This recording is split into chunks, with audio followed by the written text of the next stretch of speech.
I'm 85 years old, and I need to tell you something that's going to sound crazy, coming from someone who spent half a century building what everyone called a respectable life. Everything I worked for was for people who don't even remember my name. I drove the right car. I wore the right watch.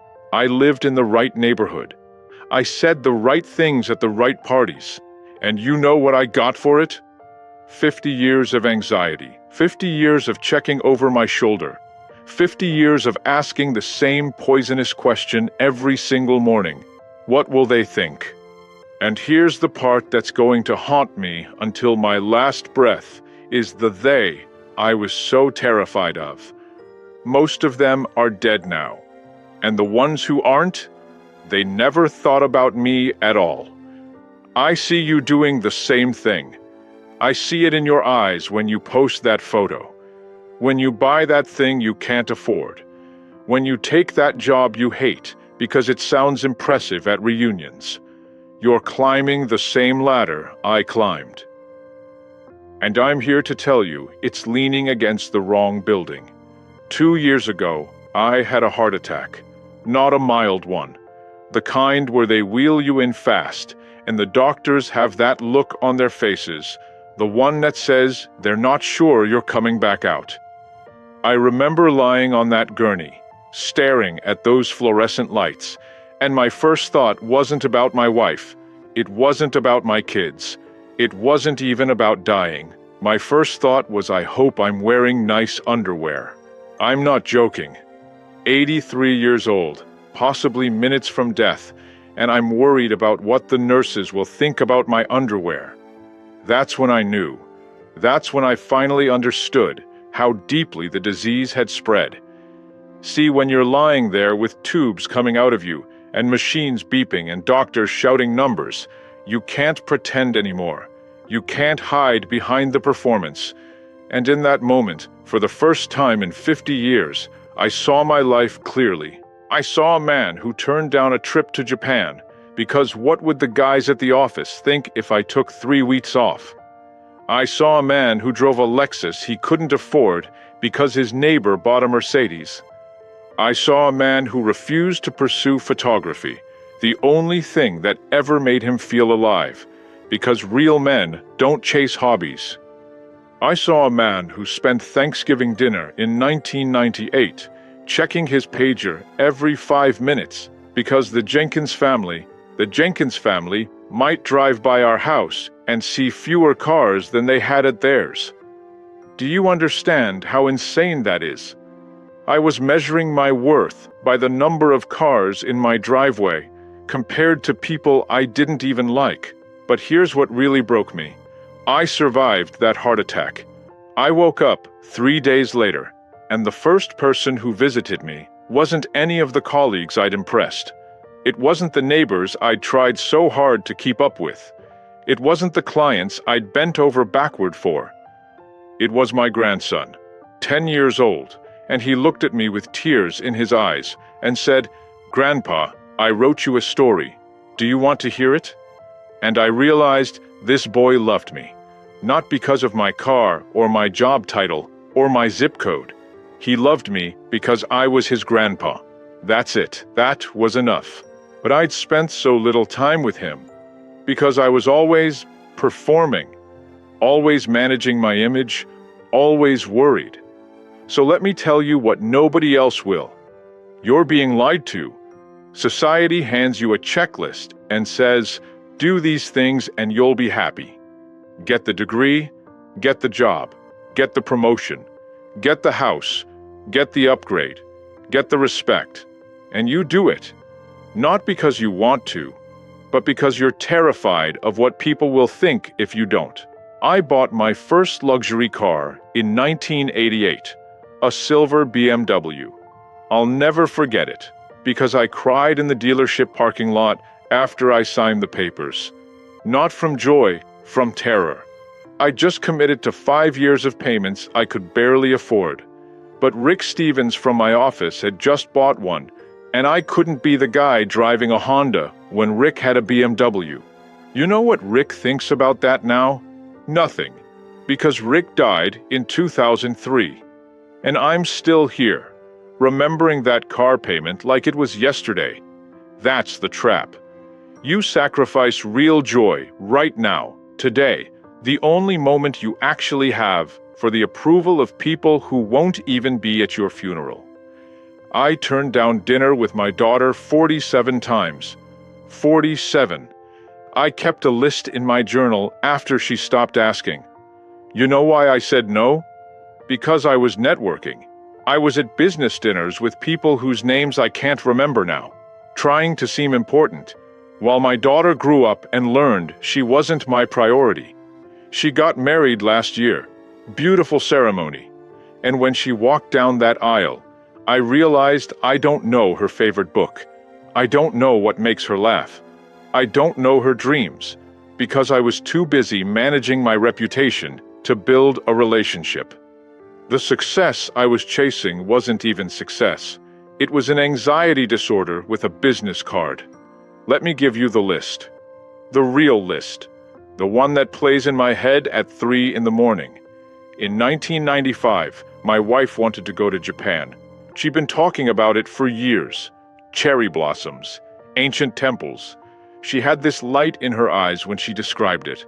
But I said no, because what would it look like if I was gone for 2 weeks? What would my clients think? What if someone needed me? My wife died in 2020. She never saw Japan, and I think about those cherry blossoms every single day. I think about how I traded 2 weeks of joy with the woman I loved for what? The comfort of being available to people who never called anyway. My dad called me in 2006, out of the blue. We hadn't been close. Too much pride, too much silence between us. He said, "Son, I'm getting old. I'd like to see you more." And I said, "Sure, Dad. Things are just really busy right now. Let me check my calendar."